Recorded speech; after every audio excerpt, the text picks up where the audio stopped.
my messages, so many messages. Okay. It's okay. So I told the participant today that I personally invited you for the session, because I really want to learn from you, and I believe the others as well, Oh, okay. I hope I can Okay. share something useful. Thank Yeah. you. Good morning to everyone. Puan Sharija is also here, the new lecturer, Dr. Hi. Baidura, Hi, Dr. hi.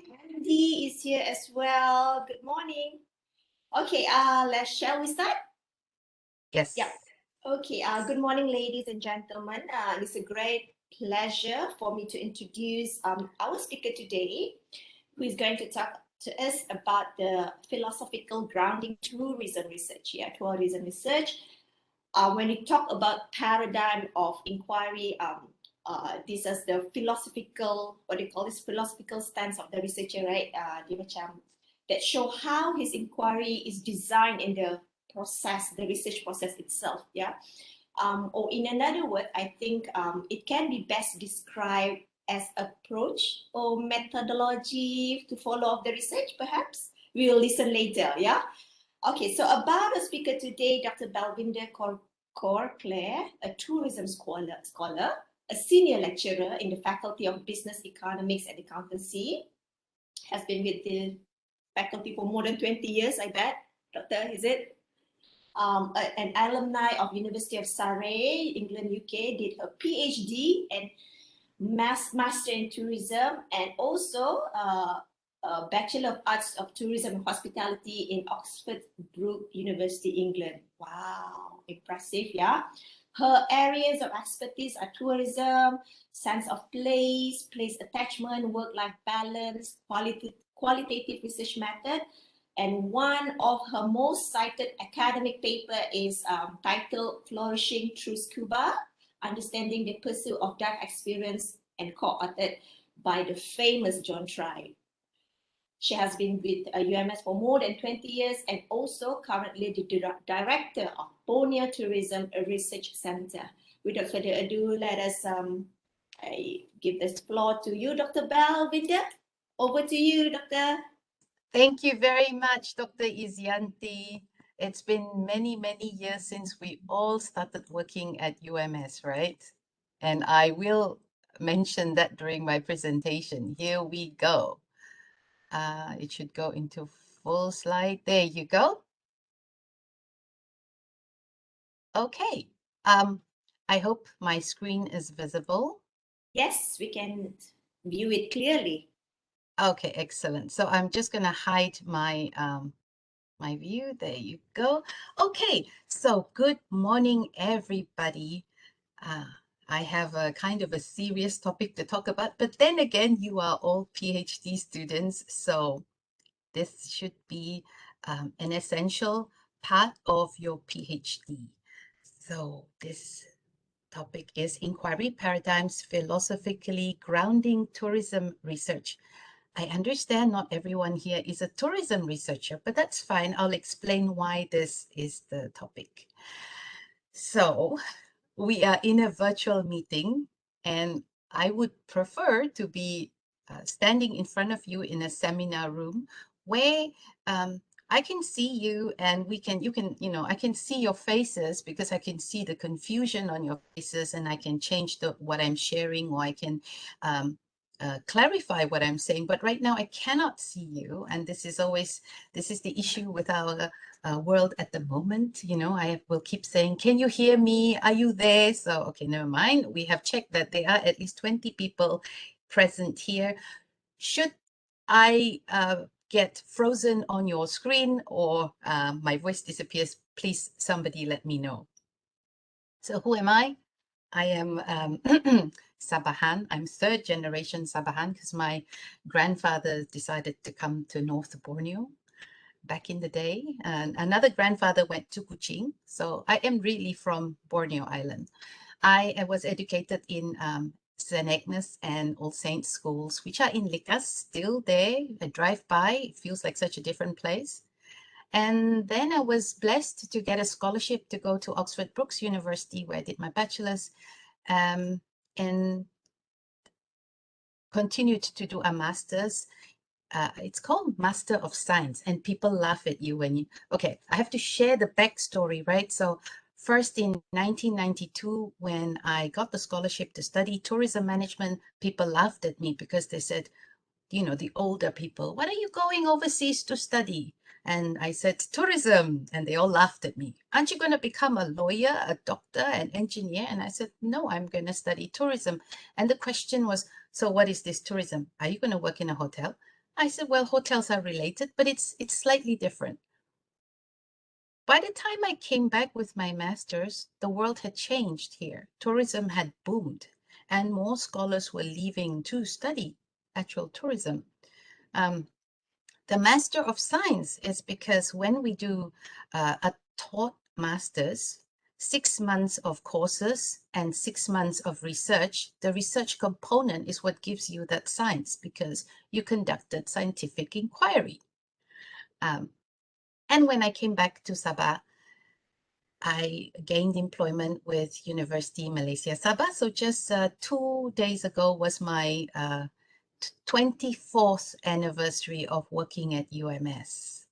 And again, I was blessed and given study leave to do my PhD in tourism. I went back to University of Surrey because I managed to get in. It's very hard to get in, but there you go. And I came back in 2007. So it's been 15 years since my PhD. That's me. Let's go to the next slide. So why this title? So I came back in 2007 and I also got married.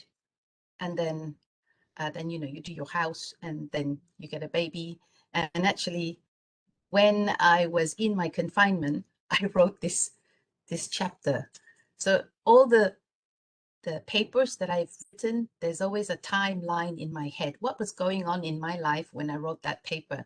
So this 2010 is the year that when my child was born, and he will be 12 this year. So this chapter is 12 years old, and even 12 years ago, I wrote this chapter, which is available on my ResearchGate for everyone to read. But obviously, it's now from 2010. What was in the content of that chapter was that research needs to be philosophically grounded. It's just that there are two different types of research that take place, right? So you have the basic research that occurs in the confines of academia, but then academia also looks at applied research. When we do basic research, it's essential that it's philosophically grounded. So if you are doing your guide, your map is very clear, and we'll get into that in the coming slides, right? And my analysis at the time was that the papers that are published looking at the Malaysian context, they'll say, you know, this is our problem, this is how we approached it, and this is what we found, and they publish it. They say very little about what guided them to do that research in that manner. So my book chapter is actually chapter 1 in tourism research in Malaysia, what, which way, and so what? So what is always the big question in PhD research. Okay, so we move on. And I think it's always interesting to ask yourself, why are you a PhD student? You see, the difference between your undergraduate and your master's, and it's still quite similar. Okay, so you do more research at a master's level, but it's quite guided.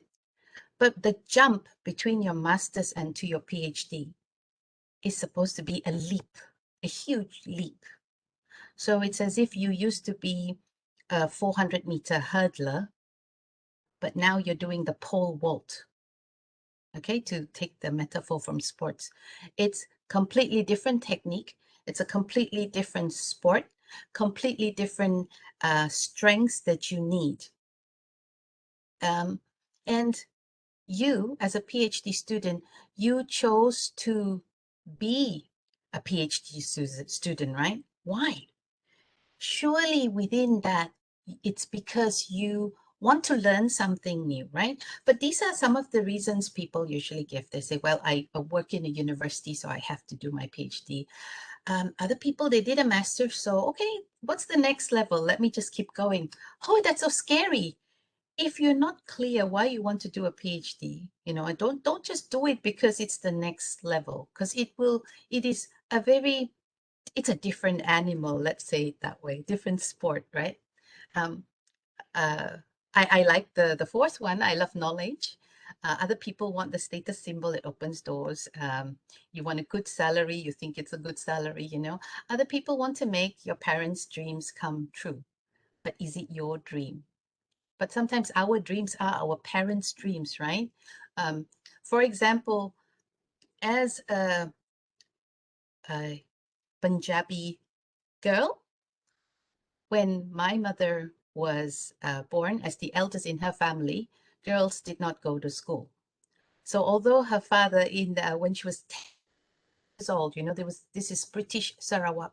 So although her father did take her to register her in the school, when the nuns said she has to wear a pinafore in that uniform material, it has to be a pinafore and not a Punjabi suit, a salwar kameez, my grandfather said, no, she cannot join school. And so she came back and she could not go to school. And after her five brothers, her sister, they all went to school and they all went to university. And it has always upset her.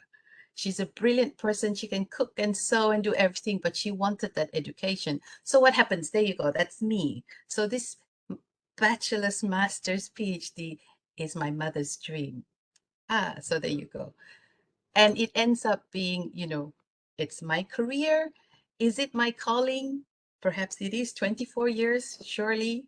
And hopefully the way I approach things says something about how I see my job.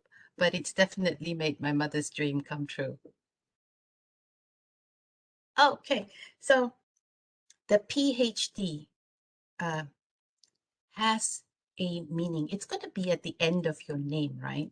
You're going to be, you know, Belvinder Clare, comma, PhD. What do you understand about that PH? So it does come from the Greek word philosophia, love of wisdom. But perhaps even when I went to study, it was for me a natural progression. It was the next step in my career. But it's only when I actually reached there that it started dawning on me what that PhD entails and the great responsibility on your shoulder for getting a PhD. There are some qualities that you need. You need to have, you know, critical thinking. You can learn that. You should have learned that at your master's already. You like being creative. You like to solve problems, analyze data. You love to read. You have to love to read because where is the knowledge? The knowledge is sitting in the books in the library. It's not on Google. I really do not like it when people say, oh, I found something on Google. Please go read the original book. And if you have a good command of the English language, because a lot of the books are in English, fantastic. That will really help you. If you are sitting in China, then look for the books that are written in Mandarin. Same in Malaysia. We need to uplift the body of knowledge that sits, that enables everyone to read, to gain that knowledge. The book on the screen right now is a lovely book to have because part of your PhD is not just the reading and the thinking, but learning to become an author. What does it entail to become a good author? How do you structure your PhD? It's 100,000 words. How are you going to approach that?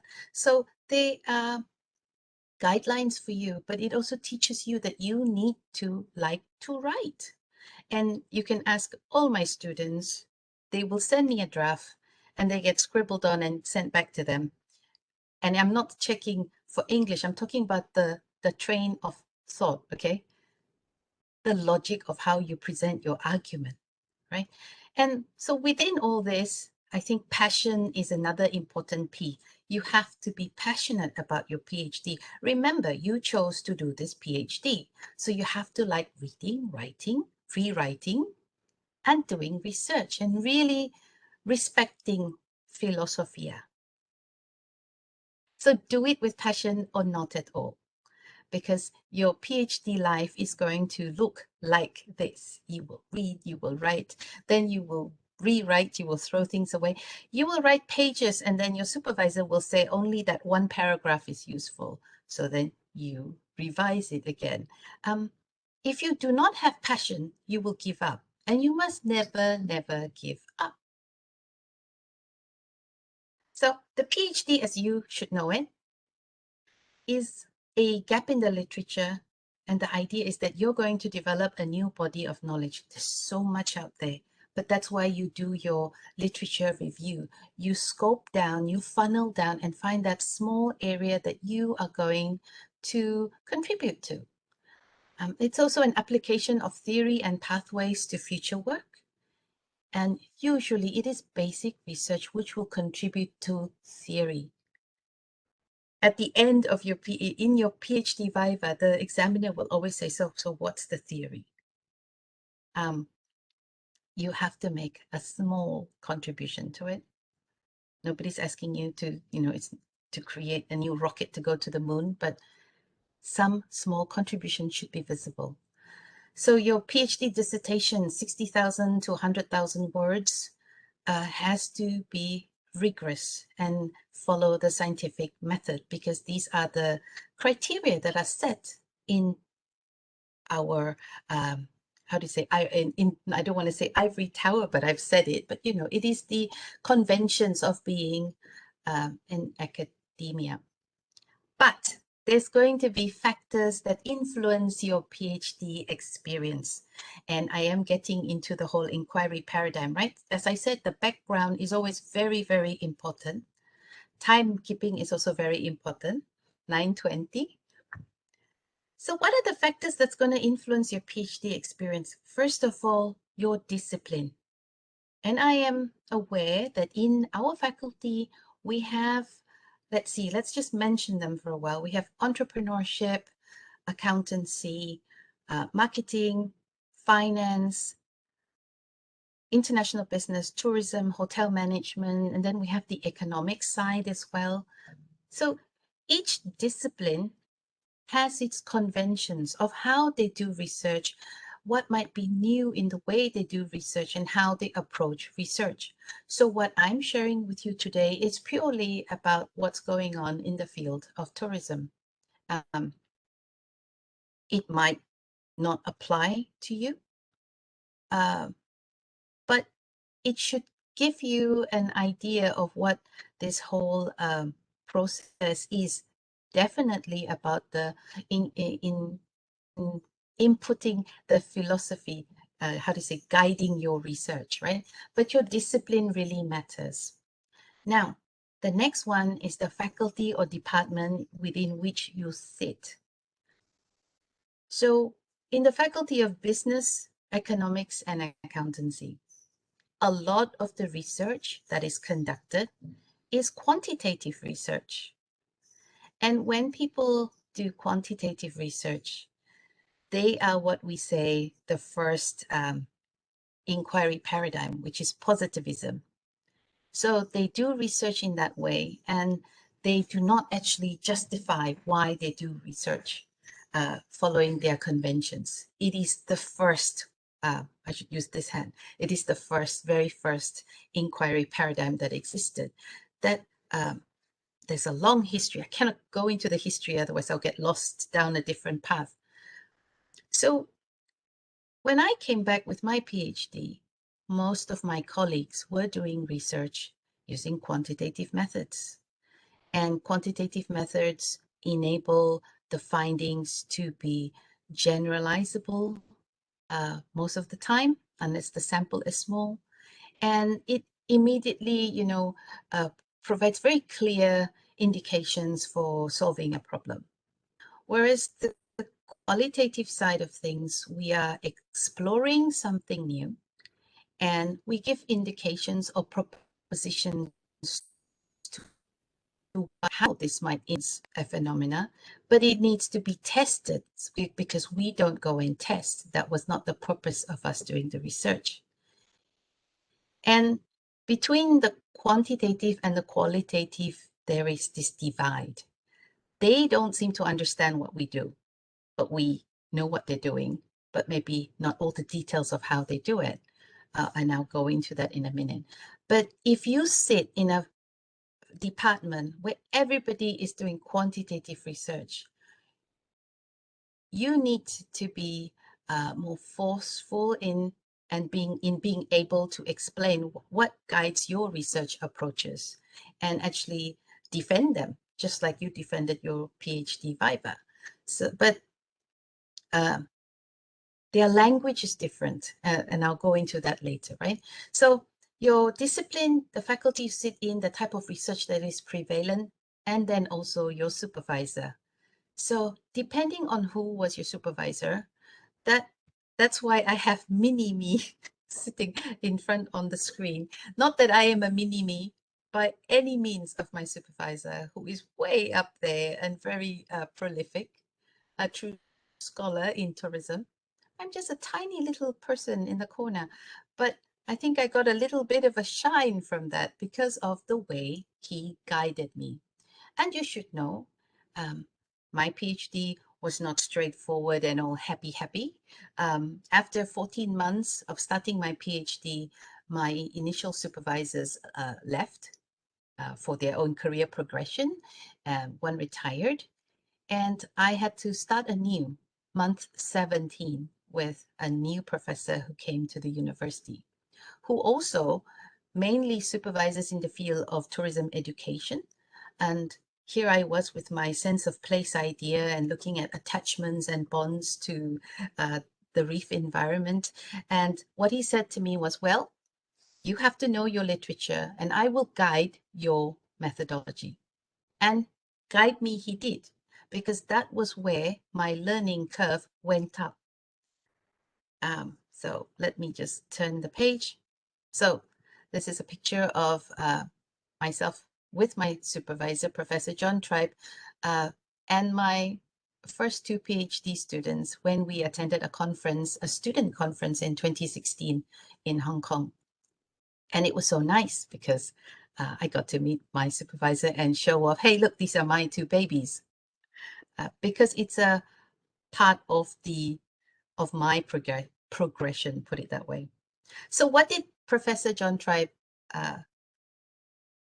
how did he guide me? The first things he said to me was, well, in tourism, there is a very clear ongoing debate between the quantitative group and the qualitative group.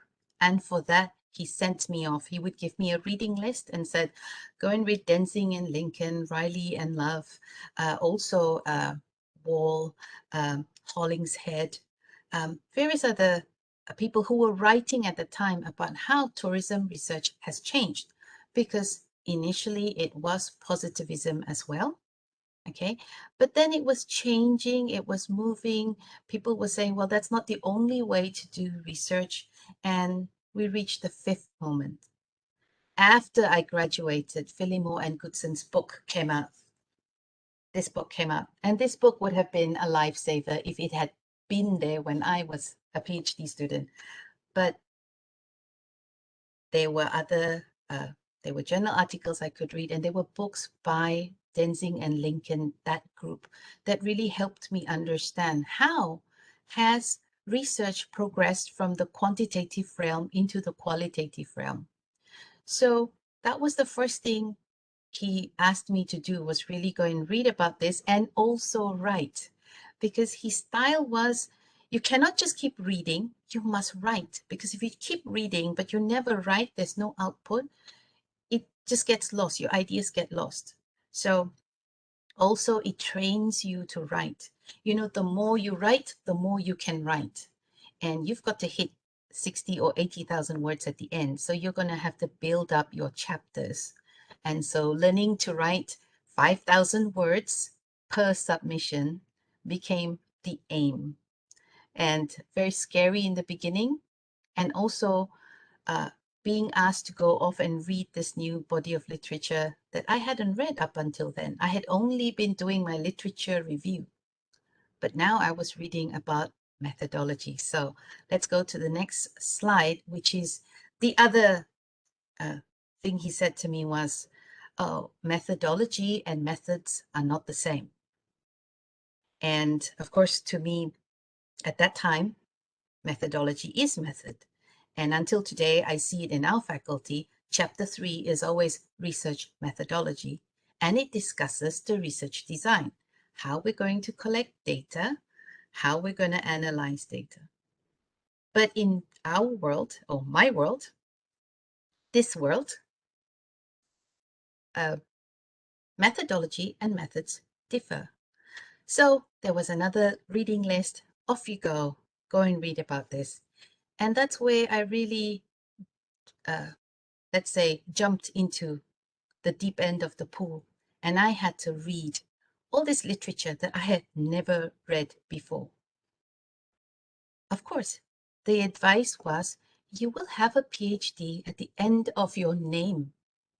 You have to respect that PH, that philosophia. And I think if you think about it that way, it gives you a sense of pride. And also the fact that you are now reading literature that you have never read before and trying to understand it is so dense. But don't give up. You will understand it. So when we talk about methodologies, another way of talking about it is that there are different genres of qualitative research. Qualitative research, if you go back to some of the early days, it was conducted by ethnographers, anthropologists. They would go, they wanted to understand a certain group of people. So they would go and live amongst them and be with them to get an insider perspective. And they would write about the norms of a culture, the traditions. And so it would be a lot of talking to people, living amongst people, and writing it up in long narratives. Statistics didn't exist there, okay? Because it was not the purpose was not that. The purpose was to understand. And since then, there's so many other methodologies. So you have case study, grounded theory, phenomenology, autoethnography, content analysis, discourse analysis. But then it's been moving and it's been developing. So there's a lot of others that are listed on the screen as well. So the purpose of qualitative research is usually to understand phenomena. And these methodologies will guide us, will give us the indication of, okay, if you're doing phenomenology, it's to understand the lived experience.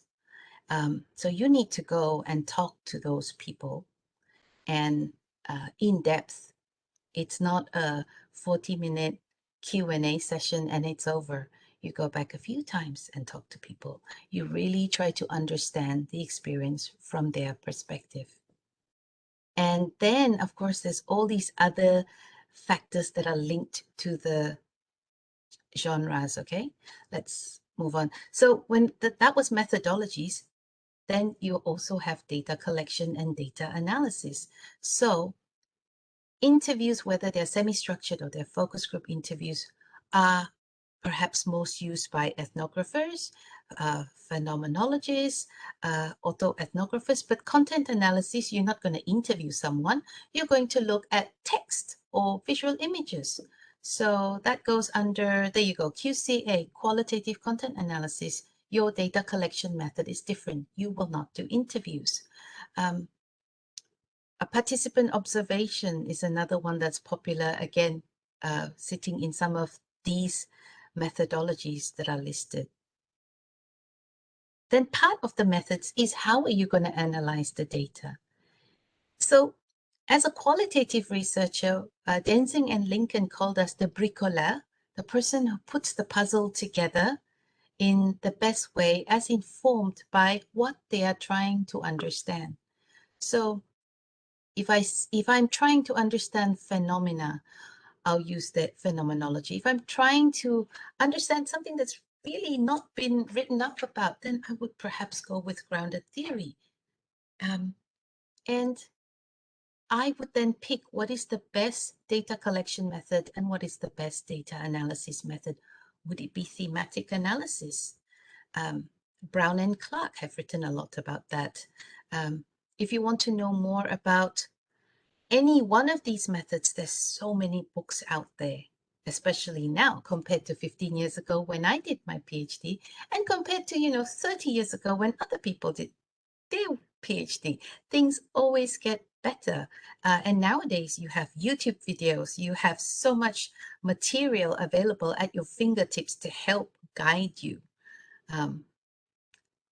Okay, so they also exist other sort of for example, the best example, interpretive phenomenological analysis is not actually just a method for analysis. It's actually a methodology which prescribes how you collect data and how you analyze data.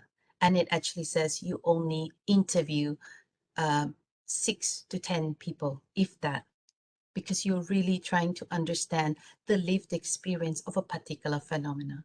And when you do the data analysis, you go through 3 levels. You do the idiographic level, interrogative level, and the inductive level. And why do I know this? Because during my PhD, I started with phenomenology, which has a descriptive phenomenology after Herschel and Mustakas, but then those did not prescribe, or there was issues with how to keep myself apart from my research. I could not justify it. And so I moved on to IPA, which was set up by Jonathan Smith and his group. And I was there in those early days when they used to have little seminars in Birkbeck College, University of London, and I would take a train up to go attend them to try and understand. And the biggest issue I had back then was that in the department that I sat at, you could not just interview 6 people and get away with it, because all these people, their mindset is that research, you have to interview 25 people. Why 25? One of the reasons given is usually data saturation. So that's a really good guest and colleague have published, the justification. You say, well, data is saturated. The people I'm interviewing after number 22 or 25 no longer telling me anything new, so I can stop now. But there are equally other people, their purpose is different. So they've done qualitative interviews with 30 people. And the more you interview, the more data you get. How are you going to write it up? So that's a separate, separate discussion altogether. But my issue was I had already, I had interviewed, I think at that time, 10. And I was being told, well, this is not going to get you a PhD. You need to keep going. But it was going against the IPA, and I had to find a way to bring the two worlds together. And I did. But you need to understand the methodology, and the methods are separate, but some of them have everything listed down, because IPA discusses interpretive phenomenology, that the researcher as the instrument plays a very important role in the double hermeneutic circle. So I talk to the participants, I then transcribe the interviews, analyze the interviews, and I need to interpret the explanation of what I found, but it's now my experience. So it's the researcher interpreting somebody's experience. And for that reason, you don't need to do member checks usually. So there's all these little decisions that have to be made within that. But where does this knowledge come from? It comes from understanding your methodology and your method. And I hope my next slide, maybe the next one, will show you an image which will clarify things. But so let's go back to just now, the things I said was your discipline, your faculty, and your supervisor. So if I go back to the faculty now, there's usually different traditions in different faculties or departments. Excuse me.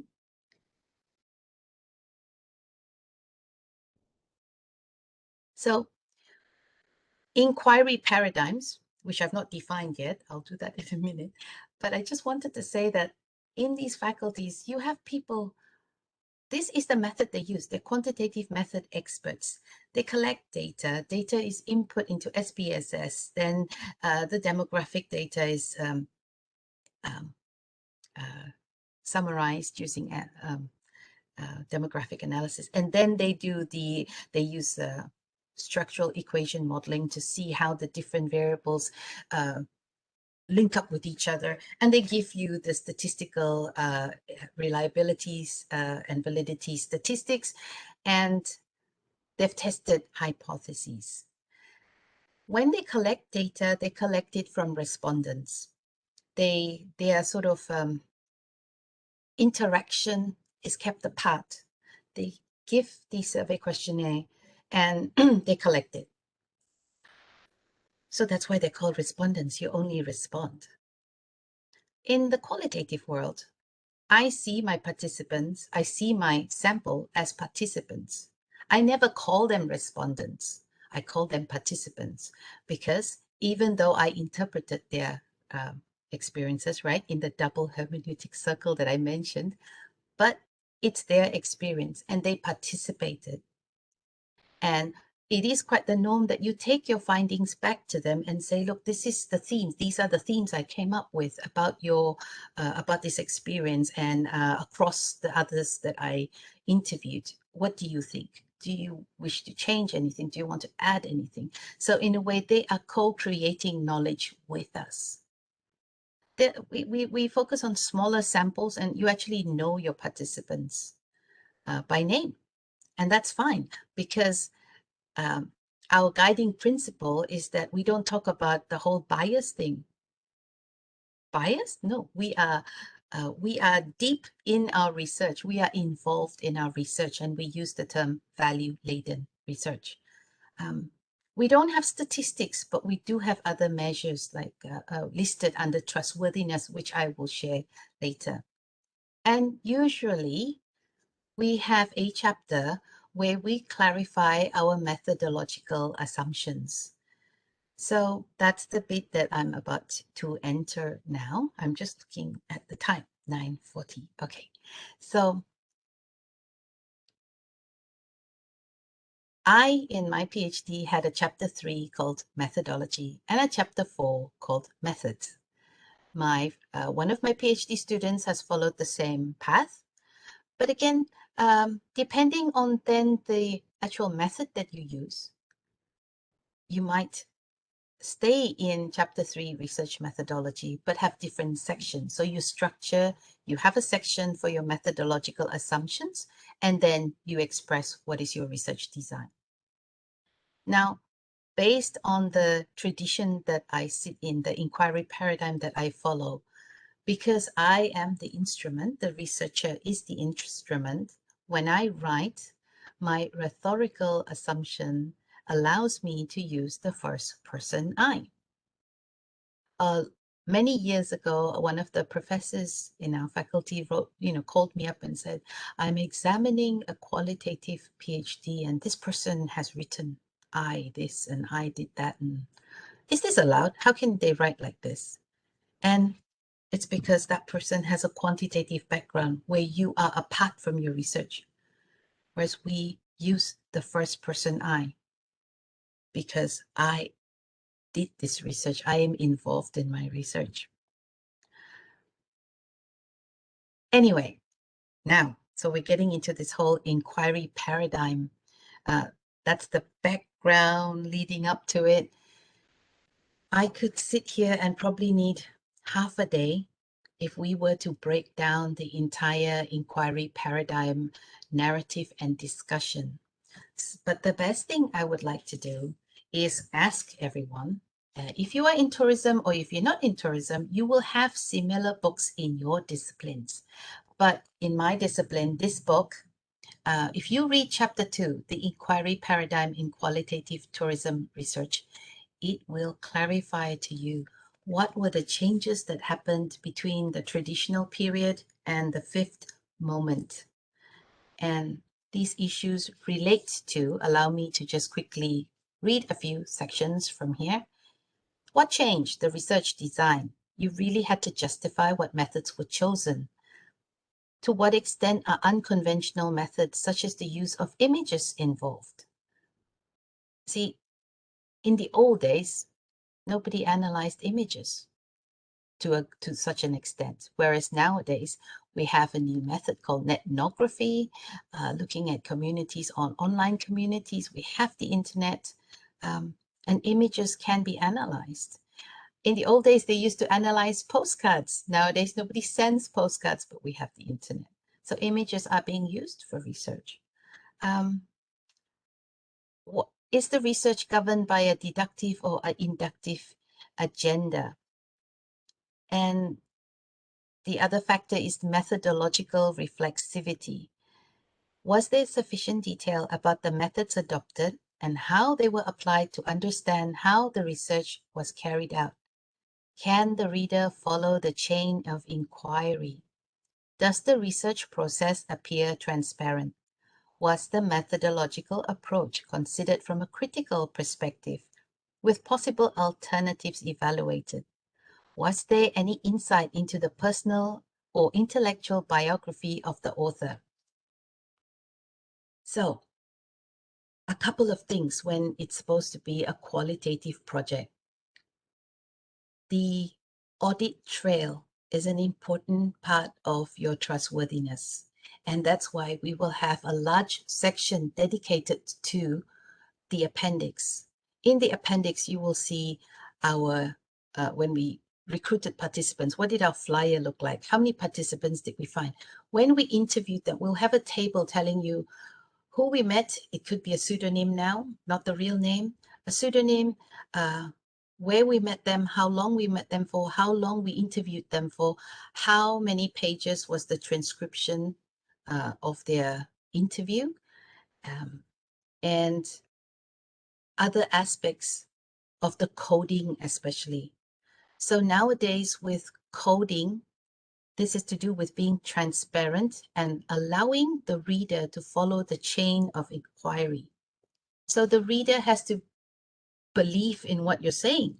The quantitative side has statistics to support them. What do we have?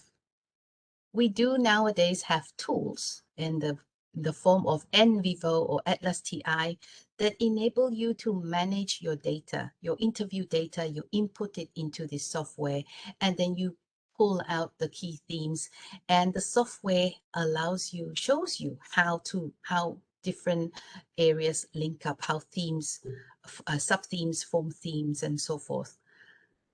That coding is very important to validate your findings. But in the old days, in my time, for example, I did not have software. I used an Excel spreadsheet and I linked it up manually to where in my transcript, what page, what line did I extract something from.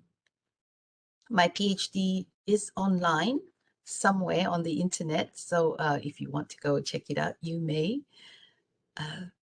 Also, my PhD students' dissertations are in the library, so you can check those out as well. And as Dr. Izyanti asked me later, I will show you what the chapter 3 and chapter 4 looks like for one of my PhD students. So the methodological reflexivity also includes, remember I keep saying I, the researcher, so I have to actually express who am I, how do I see the world, and why I'm using this, why I'm interested in this project. So an important aspect of being a qualitative researcher is that you really have passion for your project. So why is my PhD looking at the reef environment and attachment to the reef environment? The idea came from my own experience of diving, of learning to dive at the age of 30, I believe, late 20s. No, it's early 30s.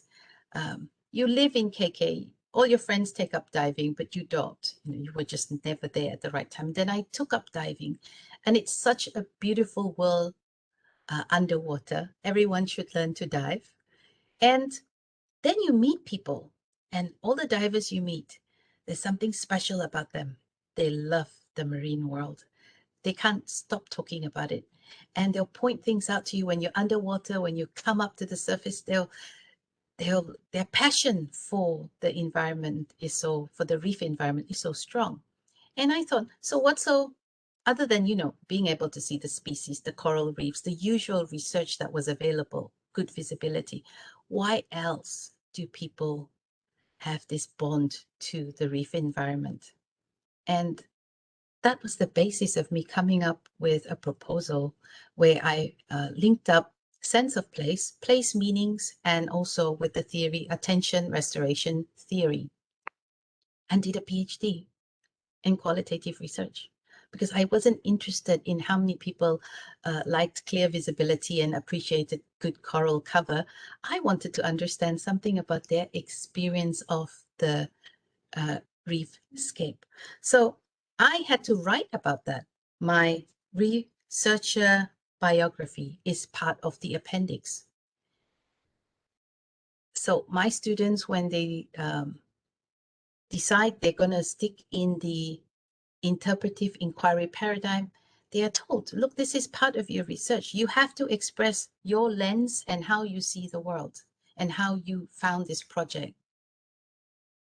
How it differs is that there's many different types of PhDs. However, I was lucky that my PhD comes from my own passion and my own interest.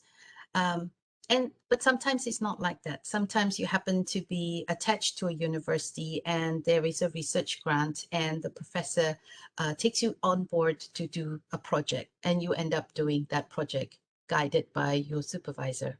It's very different from having passion for your project, because until today, I still follow through looking at sense of place. My student has done it. I continue to do it. It is my theory. It is the theory that guides my research and how I see the world. So coming back to this is what I was reading. The other factor about knowing why you need knowing about inquiry paradigms is analysis of findings. How was the data interpreted? How many people interpreted the data? Did participants have an opportunity to process in any way, contribute to the process in any way? So this is all to do with member checks. To enable participants to reflect on or add to the interpretation of the findings and conclusions. So the co-creation of knowledge is there. And that is why we stay close to our participants, and we will share our findings with them, and sometimes they become your lifelong friends as well. Okay, another section, presentation of findings. How was it written up? What sort of language did you use? Has space been made for the voices of the participants to be heard? To what extent were findings generalized or not at all? Where does the power and authority within the research process appear to lie? So when you see a qualitative project, our findings have to have the narrative voice of our participants to support our themes. You don't see this in the other world because it's all guided by the statistical analysis. So really, if you read chapter 2, that will enlighten you about the different stages, the 5 stages that tourism research went through, moving from the quantitative to the qualitative. I have more books for you to read. Yes, you must read. So the book by Gail Jennings, if you read chapter 2 on theoretical paradigms. So when you want to know about inquiry paradigms, some people also call them theoretical paradigms. And you will see a wealth of knowledge in there as well. to guide your understanding about inquiry paradigms. Your life is so much easier compared to when I did my PhD, because then I had to go into a different body, not in tourism, to find an understanding about how inquiry paradigms influence my research. Most recently, this is a newer publication by Wendy Hillman and KLER. And again, this one, just reading chapter 1 to get you going, will really clarify on understanding inquiry paradigms. I have ordered that book, but it's lost in the post. Otherwise, I could flash it at you as well. And you see, if I were to ask you now, what's the last book you read? I hope to hear something fantastic about the last book you read or the chapter that you read. But sometimes people are just reading Google. Please stay away from Google for your PhD at least, okay? Because as Dr. Zeus says, the more that you read, the more things you will know, the more that you learn, the more places you'll go. And I think that's supposed to be a break for me. That's 5 minutes to 10 o'clock. I have maybe 20 minutes more of sharing, or slightly more. Sometimes I talk too much, right? Hazard of the occupation. So the encouragement is you have to read, okay? And you have to know your literature. Especially you need to know who are your heroes. I've mentioned a few names there in terms of who are my heroes that guide my understanding for inquiry paradigms. And you need to be able to really, let's say, drink it all up and really then be clear which authors helped you understand what you're doing. So for me, for example, there's this other book here, which is by John Creswell, Qualitative Inquiry and Research Design. And I don't think you can see, but until today, it is my most highly labeled book because it really helped me understand the whole crazy world of methodology, which seemed crazy to me back then. But at the end of that confusion and at the end of reading all these books and stuff that I never read, I came out the other side and I felt, oh, phew, I understand something. I learned something different at my PhD level that I did not learn during my master's. So always know who your heroes are in the sense of the book. And at that point, I always like to share this image, which is, why do you need to read? Because if whatever you contribute to knowledge, it's got to come from that, the authors that have been working, the publications that are there now, they've been working on this small area that you're interested in.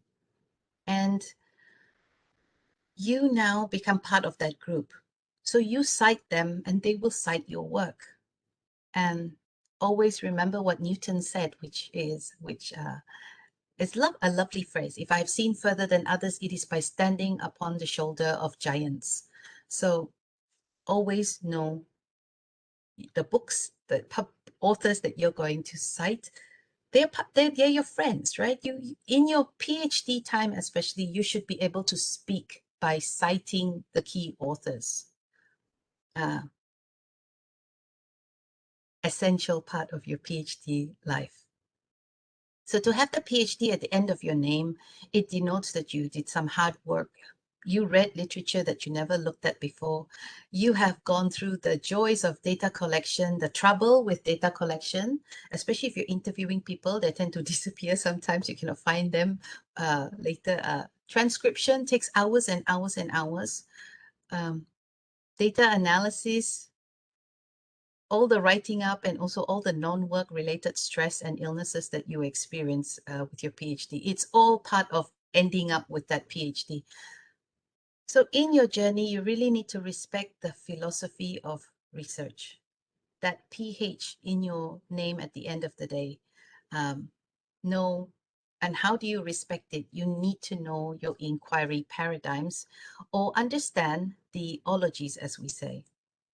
Okay, so I'm getting into that section now that becomes a little bit serious.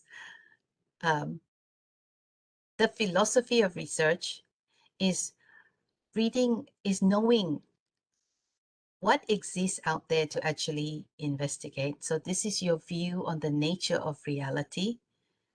The epistemology, which is when we produce knowledge. So epistemology is the theory of knowledge.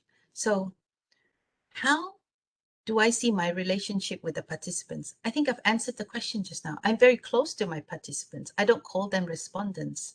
I am part of the knowledge creation process. And because of that, I will collect data in a certain way. I will analyze data in a certain way. And I will also include my participants in that process by doing member checks. Also, then I will clarify using a reflexive exercise and produce a biography of myself to express how I see the world and why I approach this research.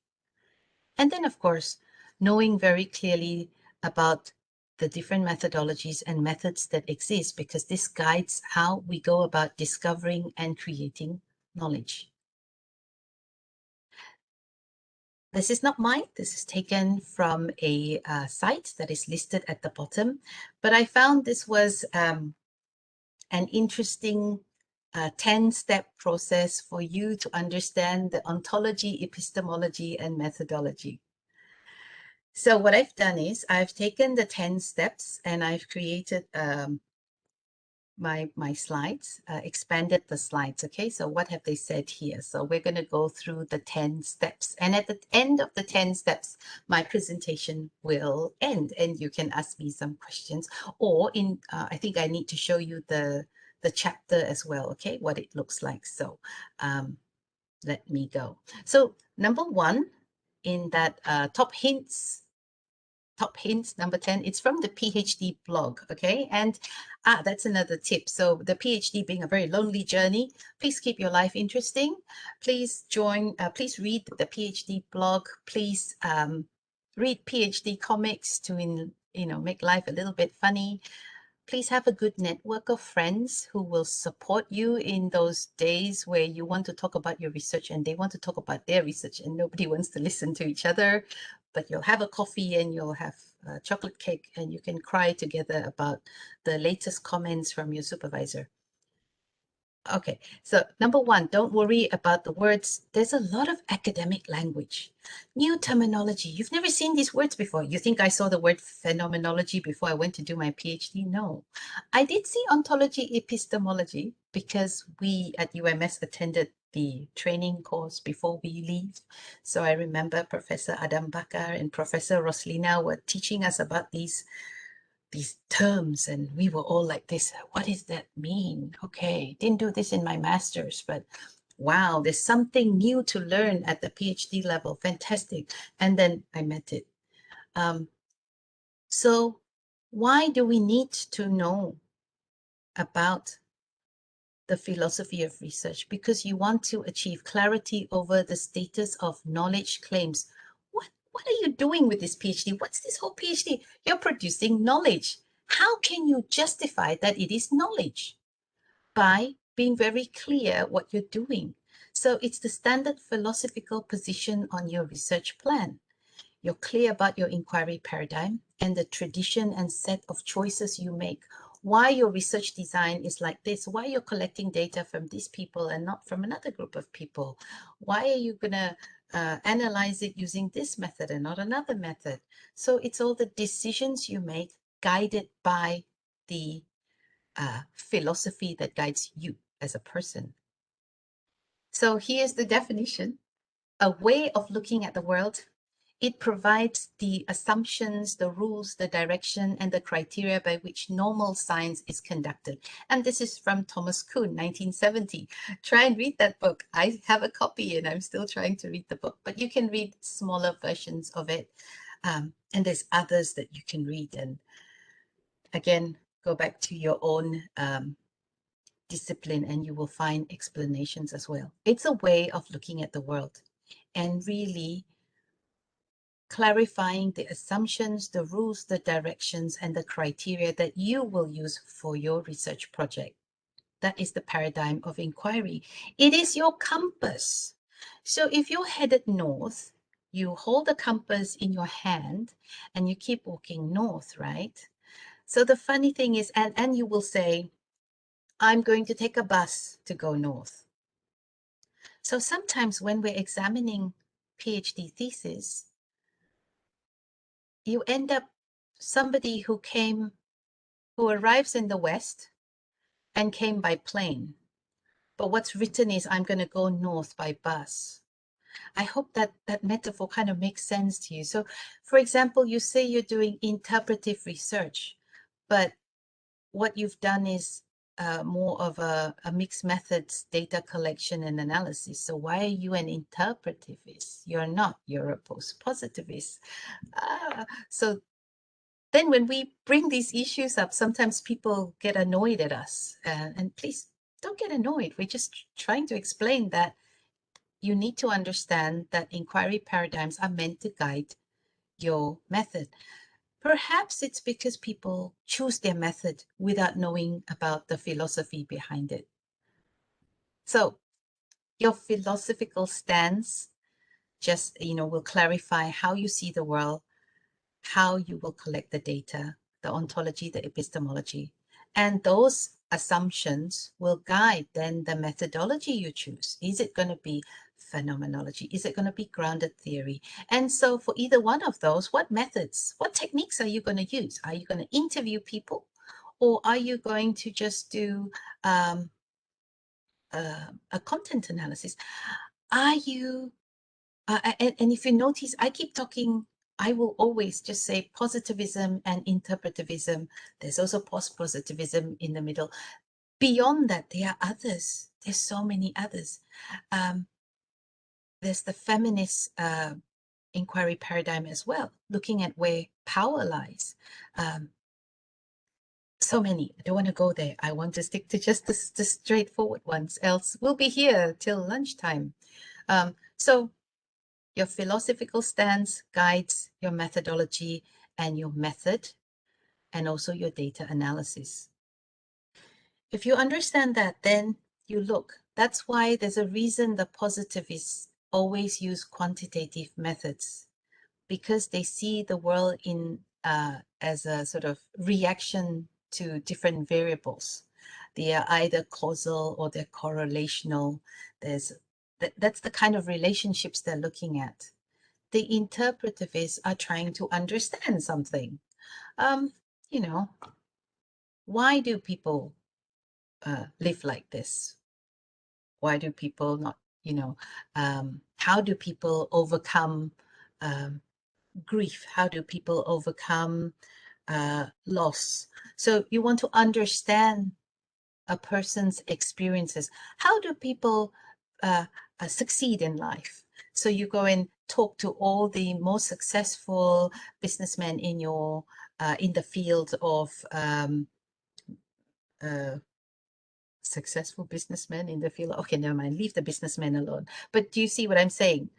You focus to try and understand in depth about a certain phenomena. So success, for example, optimism. Anyway, I'm going to start rambling, and I mustn't. So those are the three main inquiry paradigms. Post-positivism uses mixed methods, but again, it's an outcome of saying positivist research design was not answering all the questions. We did the statistical analysis, but there's these items missing. I think we need to go and talk to people. So after they've done their quantitative survey and analyzed the data, they do a qualitative semi-structured interview on the areas that were not clarified or needed further investigation. But there's exploratory sequential design, explanatory sequential design. You justify why you put either one in the front. And then, of course, it's going back to the whole moments of research where the interpretivist inquiry paradigm appeared and said, look, I'm not going to give people a questionnaire and say, tick the boxes, give it back to me, I'll analyze the data, I'll play with statistics, and you can mess around with statistics. You didn't get enough people, just add a few more rows and you'll get it. Did you care whether people were actually interested in your survey, or did somebody just sit under a tree and tick A, B, C, D somewhere? I don't know, but that's not how I do research. When I do research, I'm sitting there talking to my participant because I'm passionate about the topic. I'm involved in the data collection, and I involve them in validating my findings, which is another factor. So under epistemology, we will also come to the trustworthiness issue later. So number one, don't worry about the words. Number two, choose your ontology. So this is the branch of philosophy that deals with the nature of reality. I'm not going to go into it in great detail. You have to read it. Somebody telling you it's not the same. You have to go and read about it. But it all comes from this idea of Descartes saying, I think, therefore I am. Am I real? Why do you think you're real? Because you can hear your own voice, right? It's deeper than that. Please go and read about ontology. And then, of course, epistemology. Oh, I have a funny cartoon coming up. So what is real? What exists? You can try and tell, someone in your family, I can't see the dirty dishes. They're not real, so I don't have to wash them. Is it that kind of thing? So it's about justifying what you are able to research because it's there. It's a problem that exists. Number three is know your epistemology. It's the branch of philosophy that deals with the nature of knowledge and is central to any research claims to contribute new knowledge. So you have to be clear in the ways in which you are going to obtain valid knowledge. And I mentioned this earlier as well. I have a few slides here, which I'm not going to go through. Those are samples. Number four, establish your methodology. Really, at a PhD level, it's not, oh, I'm quantitative, you're qualitative. Please be a little bit more sophisticated. Even if you are working in a positivist realm, please be aware of why you do research. Certain methods of data gathering and analysis, they actually exist because of that inquiry paradigm. So the ability to recognize and justify these choices that you made in your research design, it really shows you understood the philosophy of research. And it becomes very obvious when you don't understand the philosophy. You can talk about your quantitative data. Oh, I'm going to talk to this person and that person, and I'm going to gather data from X, Y, Z. And we think, oh, you're all over the place. Why are you all over the place? No, no, no, no, no. Use your compass to guide you, and it will guide you. So the positivist methodology, you need to just, they usually have this very objective way of looking at the world. Their approaches are usually very the epistemological approach is positivist. And it's about conventional and scientific traditions that they're aligned to. That's why they have a survey questionnaire. The research instrument is the survey questionnaire. They've identified variables that have been studied or are new and being tested. And then they collect the data, they analyze the data and model. It's very useful research. I'm not saying anything negative about it. I'm just saying we do things differently. So here it's very it's a subjective. There's multiple realities that we believe exist. My way of seeing the world is not the only one. There's others out there that I need to go and understand. So my approach will be go to the people, talk to the people. And very much they take an ethic perspective, an outsider perspective, and we take an emic perspective. Don't worry about these slides. You can find a lot of these images like this available online. So number five, what is the difference between ontology, epistemology, and methodology? Remember, this is from the PhD blog. These are they each set out aspects of knowledge claim that you are making from your research. And again, this is repeating what I've already said, yeah? The first one is the assumptions we make about the nature of reality. For example, experiences. People have different types of experiences depending on where they live in the world. And the epistemology is how I may discover knowledge about that reality. So, and then methodology is the tools and the techniques that we will use to conduct the research. And these three will produce your methodological assumptions. So you tell the examiner, this is how I see the world, and that's why this is how my research design has proceeded. There you go, methodology in the research design. So basically, the ontological, epistemological positions will have bearing on your methodology, which is, again, methodology sets out the data collection and analysis techniques that you will employ. So I think this is, again, me saying, if you work as an interpretivist researcher, then it is essential that you justify your methodological assumptions. And that's why even in journal articles that are published, you will see a line. It won't be in great detail perhaps, but you will see the line that says, this study was approached using an interpretive inquiry paradigm, which then, allows the use of qualitative research methods. You will see that line. So the technique that you're going to use should be last. Techniques, going back to, it says, don't start gathering data until you have taken a position on the ologies. So I will ask my students usually after the first year of reading the literature review, or maybe month number 8, I will suddenly say, okay, it's time for you to start reading about the different inquiry paradigms that exist. And I am an interpretivist, so usually I will guide you to be that way, but I can change as well. For example, when I pair up with my colleague who is in mixed methods, then my colleague and I, I see that I guide the qualitative side, and we see the progression of different techniques being used for the method. So techniques flow from the ologies and not the other way around. There are people, when you say, so what kind of data collection, what are you going to do? They say, I'm going to use thematic analysis. How come you know that you're going to use thematic analysis at the very beginning? Because you think it's easy. A PhD student always says, oh, I think that's the best one to use. Easy. Okay, so always look at what is the good practice in terms of your research, because it's contingent on the nature of the knowledge claim that you hope to make. You will only be able to articulate a defensible, by setting out your position in relation to the ologies. This is why a PhD is a doctorate in philosophy and why you have to defend your thesis.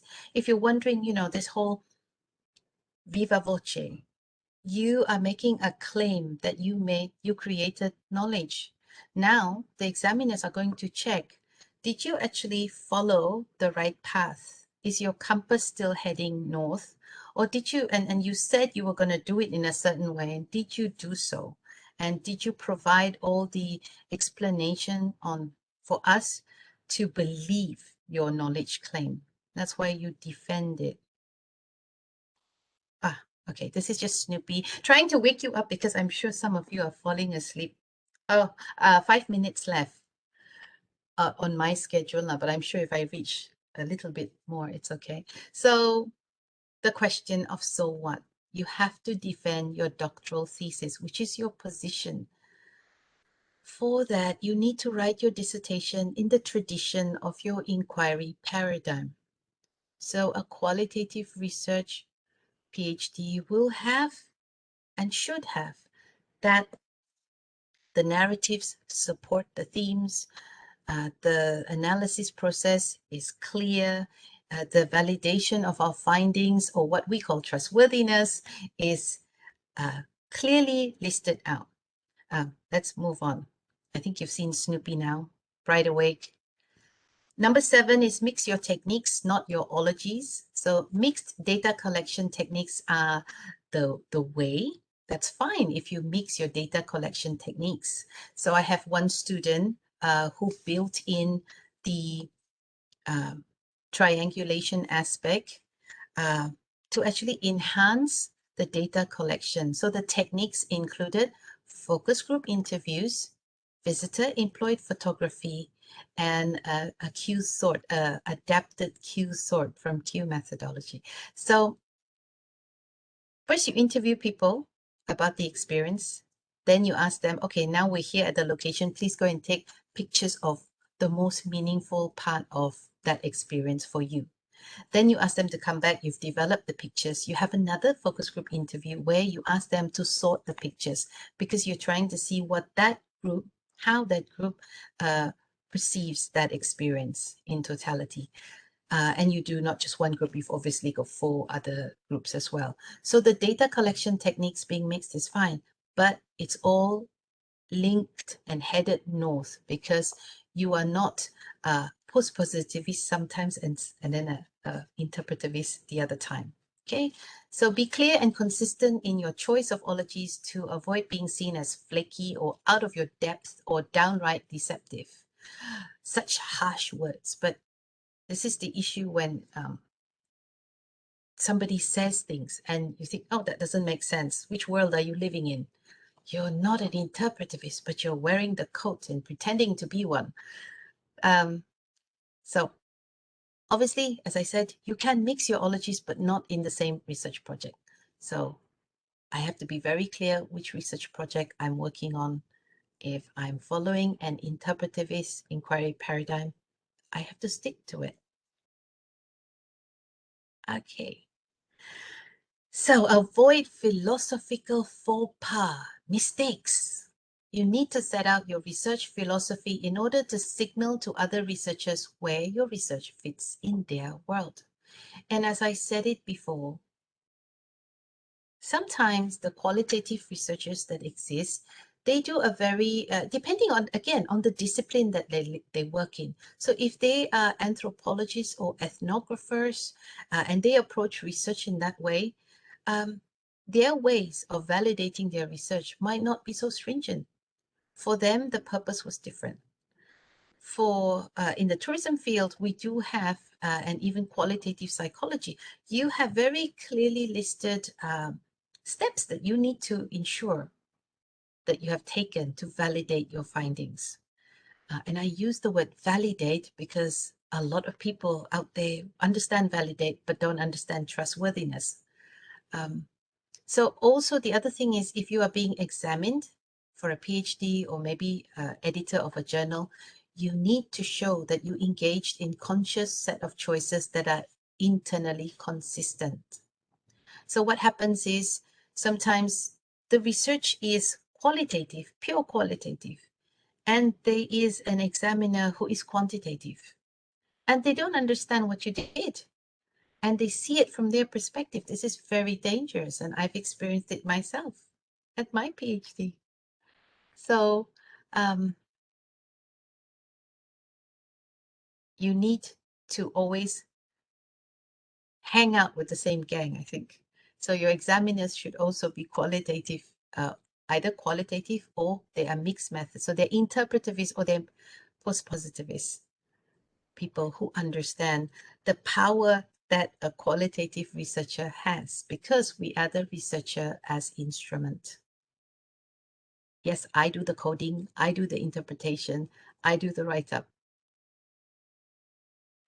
So at the end of your PhD, you will produce a range of contributions. One of the most important one is the contribution to knowledge, to that small body of knowledge, right?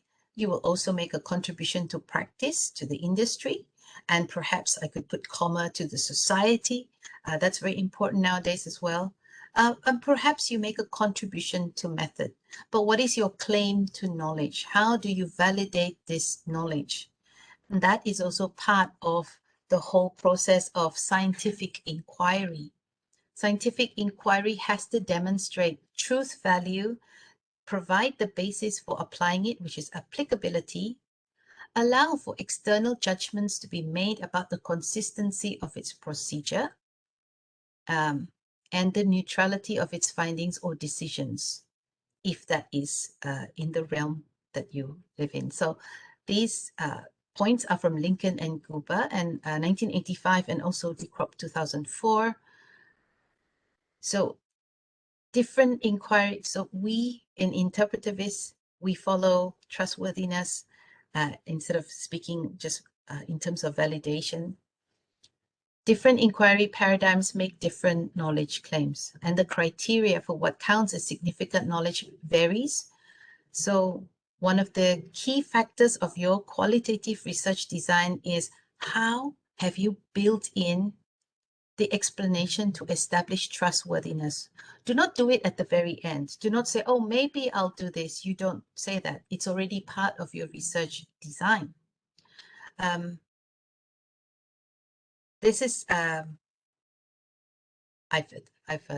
taken it out of the dissertation, but it's an extract from Lincoln and Guba's book, 1985, where they do a very nice comparison of conventional and naturalistic inquiry. So see the criteria for your knowledge claim. You have to prove truth, applicability, consistency, and neutrality. The conventional term is internal validity. For us, we speak about credibility. So although there's lots of techniques listed there, when you do your write-up, that's not what the examiner wants to say. You don't say, oh, this is what exists. You have to justify, you have to write up, what did you do? Did you do triangulation perhaps and member checks and have a reflexive journal or diary? Great, then write about them. How many pages of a diary have you got? What was the triangulation that you did? How many member checks did you conduct? Obviously, if you interviewed 25 people, perhaps you only did member checks with 5 of them. Nobody's asking you to go back and check with everybody because, say it was a focus group. You could pick people from each focus group. But whatever it, prolonged engagement, perhaps, and I know I put that in my dissertation, the prolonged engagement was, see, when I talk about passion for your research, because I was a diver, a scuba diver, my research idea came from that experience of being a diver. When I went to interview, or when I even went to find scuba divers, and I was based in the United Kingdom, in around Guildford, I had to find scuba divers there. I did not fly home to do data collection because I just wanted to understand the experience of scuba divers. So in order to find the divers, I already had insider knowledge. For example, I've got to find a diving club. And then when you contact people, you say, oh, I'm from this university and I'm doing research on this. Will you spare some time to talk to me, be interviewed for my project? And because you're a diver, you have that friendship almost, even though you don't know each other, and they're willing to meet you. So I spent many evenings going to swimming pools where they were training, and I would meet one person who would then say, oh, perhaps you'd like to meet my other friend. And then it's the network that you have, that prolonged engagement. The idea for your PhD came from your experience. It opened up gates for you, and it linked you up to your participants. And when they speak, so the language that is being spoken, you already are an insider. You understand when they say, they use certain phrases and terms that an outsider will first have to go and learn about that language, or I don't understand what they said. It's so different when you're doing research about something you're interested and passionate in, compared to when you're just collecting data, okay? So the prolonged engagement was there, and it included when I analyzed my data and I sent it back to them, or I actually went back and met them for member checks. All of that matters to enhance the credibility. Then you have also the applicability, which is external validity or transferability. Now, we don't talk about external validity, okay? but we provide thick description of how we collected data, how we analyze the data, including all the coding that is listed there. The purposive sampling counts for it as well, and also the diary. The reliability there, our version is dependability. So it's usually the audit trail that we provide for you. And then when they talk about objectivity, which is value free, we talk about confirmability or really reflexivity, sharing our lens of how we see the world. So you see, by sharing all that as one section of your chapter 4, you justify your knowledge claim. Yes, a PhD is not easy. It is written in the blood, sweat, tears, and coffee that you will consume over the 3 to 4 to 5 years of your life. And it takes time. A PhD, I always say this to my students, it's not a joke. It is, you know, somebody who was running is now doing the pole vault. It is like running at Bukit Padang and now climbing Mount Everest. You have to be ready. You have a lot of preparations to do to reach the peak of Mount Everest, okay? So there's a lot of reading and writing to do, and I'm sure you're getting very tired now. Oh, it's nearly 10:30. Too much information always tires you out. So it's time, I think, to close. And it's always nice to see some pictures.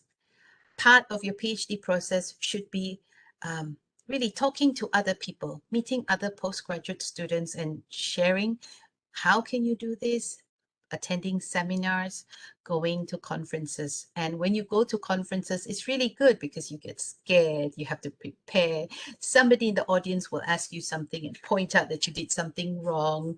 Why have you done it like this? And it's all part of the process. And other people will say, this is a brilliant idea. How about you improve it like this, like that, whatever. So at this conference in 2016, so the ladies you're seeing are Pauline and Xiao Fui, my first 2 PhD students. And at this conference, Pauline won Best Paper Award at an international conference. And that really was acknowledgement that her method, because she had a contribution to method in her PhD as well as to knowledge. So yay, yippee. And I think that again shows the passion that I have for supervising my students and the passion that I share on to my students as well. Aha. And so this is the latest gang now. I call them Team BKK. That's my initials. So I have Zaris, Bin, I have Tracy, Hazel, and Paul. And we had our first sort of big meeting early this year and invited Dr. Pauline and Dr. Wong Xiaofui to join us as well. And this is, I guess, the lineage so that there is a network. And I hope you can create a network with the other people that are supervised by your supervisors. It helps you stay sane, I think.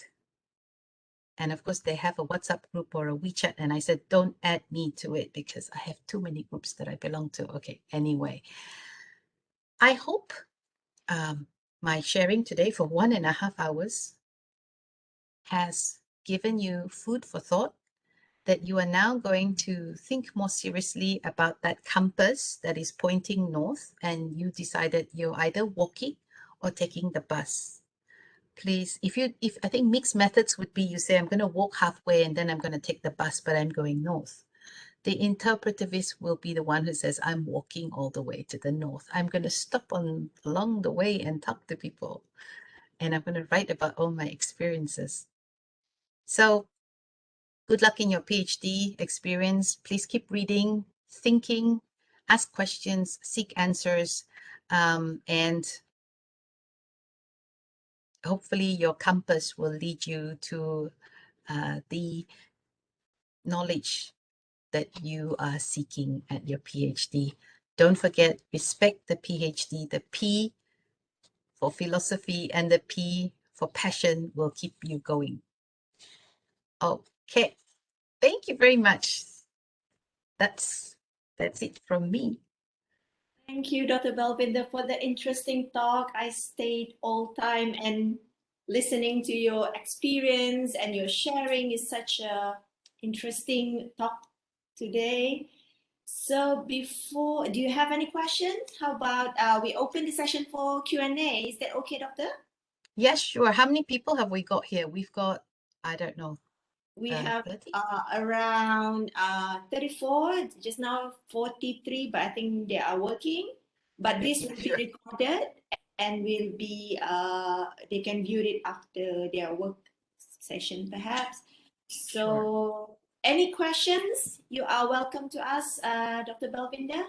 There are lecturers here as well, Wan Sharija, Dr. Mazlan was here just now. Dr. Tini, hello, Dr. Tini, how are you? Another qualitative person in house, yeah? Dr. Tini, yeah, those are the So lecturers. no, we need to hear students talk. Where are all Yeah, the students and their questions? yeah. Do you have any questions, students? Come on. Don't start, I love the one that you mentioned just now. Don't start gathering data until you have taken the position on the ontologist scan, because when I ask the student, they will always say, I will do qualitative, doctor. I will do quantitative because I am very familiar with the software, no things like that. So how do you? Right. That is the most things that I always encounter. You know.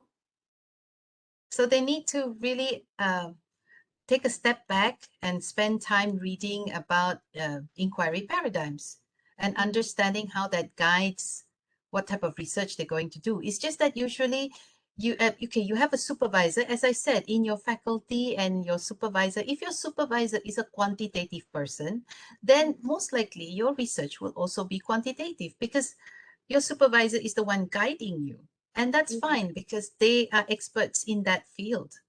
But if you intend to move to this different world, then you really need to spend time reading about inquiry paradigms first, the ologies, right?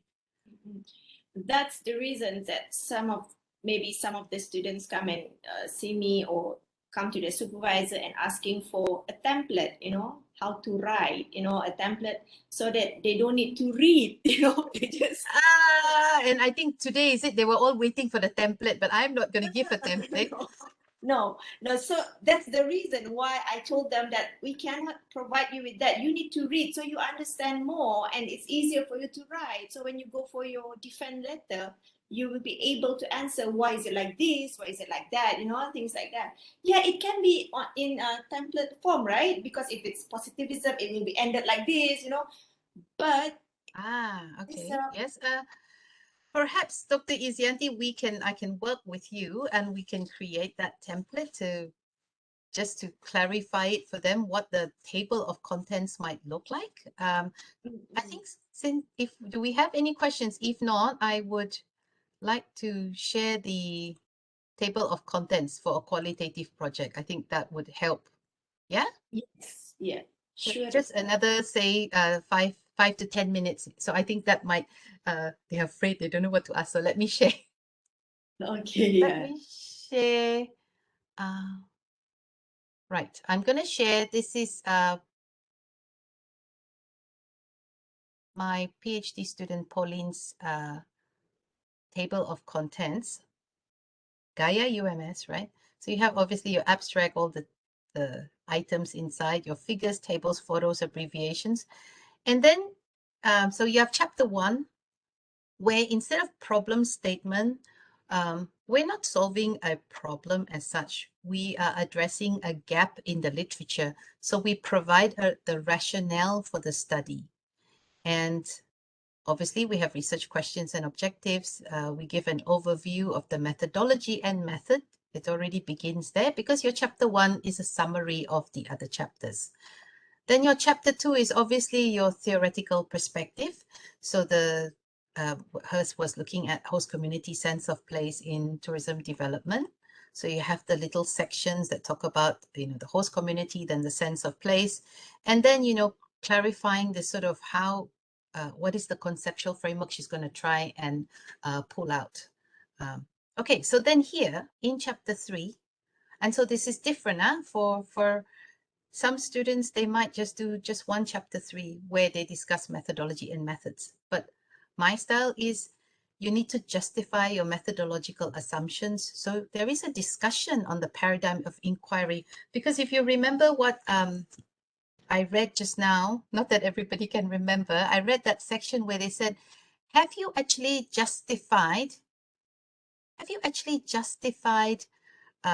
why this paradigm of inquiry is the one that should be chosen? And that's what we try to do here. Because we're looking at place meanings, we explain that in the literature, they have studied place meanings using a quantitative approach and what were the outcomes and what was missing. And so now there wasn't much research being done on the place meanings using qualitative approach. So you justify it there, and then you present your methodological assumptions. You state how you see the world, how you're going to approach knowledge creation, and the axiological is your values. That's where the reflexivity comes in. And you say this will be value laden. I'm very close to my participants. I am the instrument. I'm going to write in the first person I, and so forth. So in chapter 4, then is all to do with the method. So explaining what is the method for recognizing the sense of host community sense of place. And she matched 3 methods, as I said: focus group interviews, visitor employed photography, and Q methodology, which is a method, but it's an adapted version, okay? So here you go. This is where she said she combined the 3 to find out the sense of place for tourism destination. And then, of course, we do have, this is where you express your research design. So what I ask my students to do is to illustrate it, and I will show it to you in a second. So you have all the things to do with sampling, the sample size, your interview guide. We don't have a survey, but we do have an interview guide that usually we explain where the questions came from for the interview. They come from the literature and how we recruited. So all of this applies to our thick, rich description. So you can follow the audit trail, so the reader can actually, do you believe what we said? You know, we're making a claim to knowledge. Does it make sense to you? Well, we're showing you all the steps we took to ensure it is creating knowledge, which I'm trying to open that page again. Yeah. So then the data collection process is listed. The data analysis process is listed. So she used thematic analysis. You have to write that you transcribed the interviews. And how did you do your coding? And then your trustworthiness measures, your credibility, transferability, dependability, and reflexivity. And it's not just putting what's in the textbook. So I remember often students, when they write, they're taking things from the textbook and they're writing it there. We need you to explain what you did in support of what the literature said. The literature said you must, your credibility should be like this. So what did you do? We want to read about your task. What did you do? Then she had a chapter 5 where she presents her findings. There's all the themes were there, including negative themes. Negative themes also enhance the credibility, because qualitative research, research cannot be so cut and dry and perfect, right? There's always, after you analyze your data, there's some negative themes that are left behind. So those are mentioned as well. And usually those end up becoming quite a key contribution. So then there's a discussion looking at research question 1, research question 2. So research question 1, the findings have just recently been published in a book called Asian Tourism Sustainability, where she refined Peirce's place model. So that has been recently published.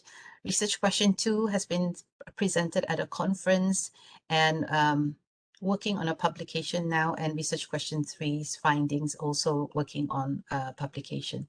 So then when we come to chapter 7, you revisit your research questions and objectives, and then you talk about your contribution to knowledge, and you talk about your theoretical contribution. And because she had that methodological contribution, the one that she won Best Paper Award for, because there was no way available to approach group place meanings.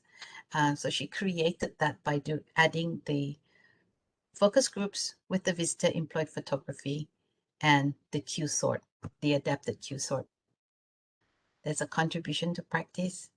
And then there's the critical reflection and limitations. So what is this critical reflection? This is where you reflect back on the epistemology.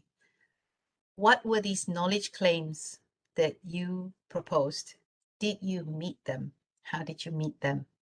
What could you have done better? So it's your limitations, right? And there's always future work. So that's in everybody's dissertation.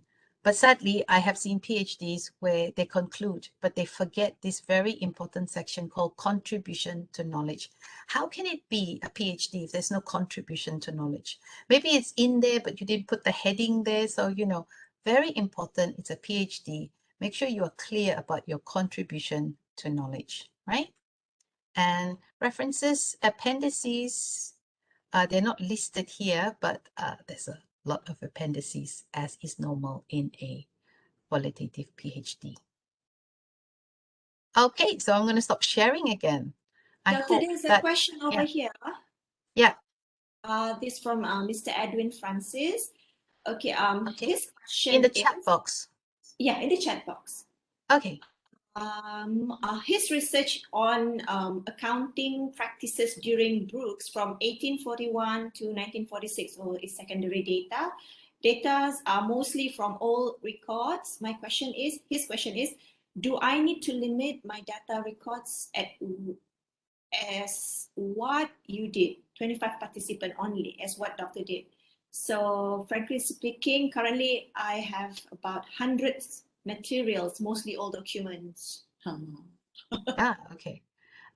Okay, so when you say Brooks, you mean Raja Brooke, I suppose. Yes, correct. I think Yes. so. Accounting practices during the Brooks era. It's old records.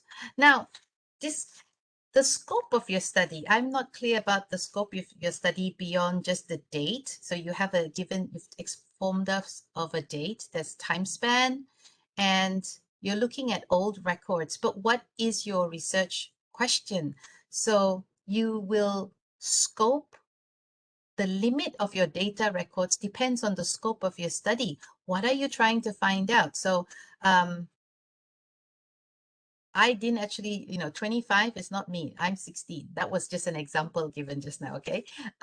You have hundreds of materials, old documents. I thought that's the whole purpose of your study, right? You have to be passionate about those old documents, right? But you have 100 or more than 100. What's your research question? What in the accounting practices are you trying to find out? Are you looking at equity? Are you looking at balance?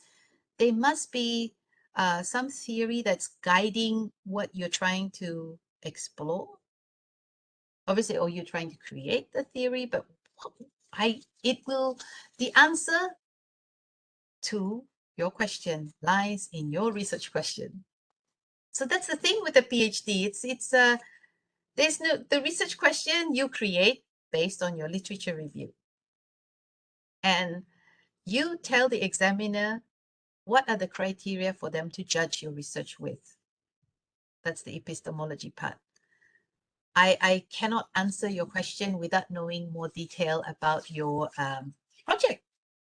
So I would say go back to your research question. Doctor, there's you another think? question from my handphone here. Oh, from your handphone. Okay. After listening to Dr. Balvinder's topic, I'm scared. My English is not good, but I want to do qualitative research.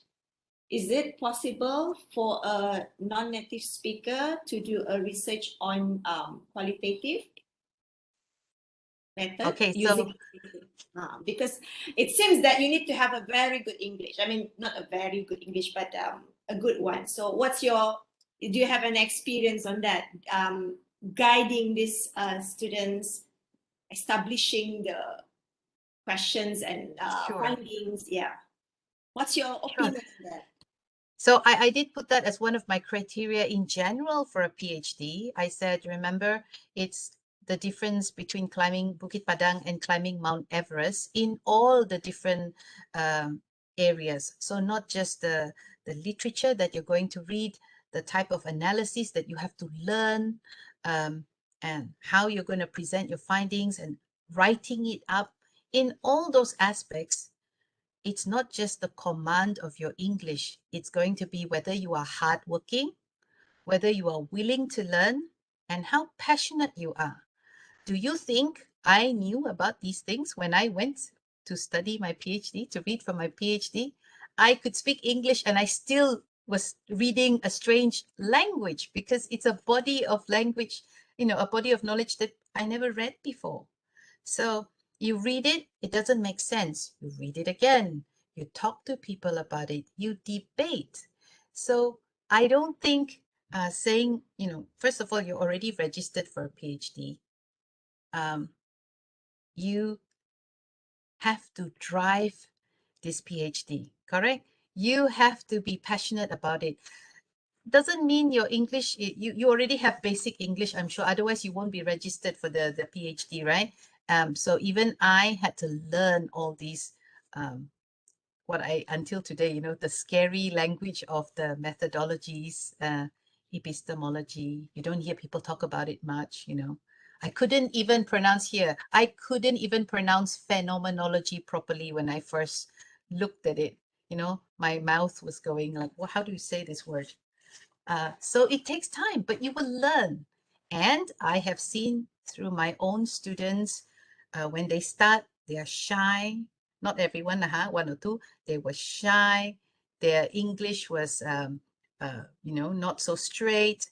And by the time they finish, they speak better, they speak clearly, they're confident. And I think that is the process. You've gone through the 3 to 4 years or 5 years of your PhD journey, and you have come out on the other side a much improved human being from compared to how you went in. So please don't say my English is not good and I don't think I can do it. Don't be scared. The PhD is scary. You already registered for it. So yes, be scared, but be brave as well. Okay, thank you, Doctor. Any more questions? From Edwin, we'll look into RQ. Okay, thank you, Mr. Edwin. All the best, yeah, Mr. Edwin, on your groups. Yeah, Mr. Edwin. Your groups. Yeah. Find out what you want to actually pull out of those hundreds of materials, and that will guide you to limit the scope. Okay. So it's nearly 11 o'clock. Yeah. Shall we take photo first, Doctor? Okay. Okay, we're so ready. Oh my God. Okay. Okay, sekejap ya. Puan Elizabeth dari sini. Hi, Zari. Zari is here, Doctor. Yes. Oh, I know. My gang is here. Some of them are here. Yes. Amina. Okay. Hi. Oh, Dr. Arif is here. My boss. Hi, Dr. Arif. I'm scared. My boss is here.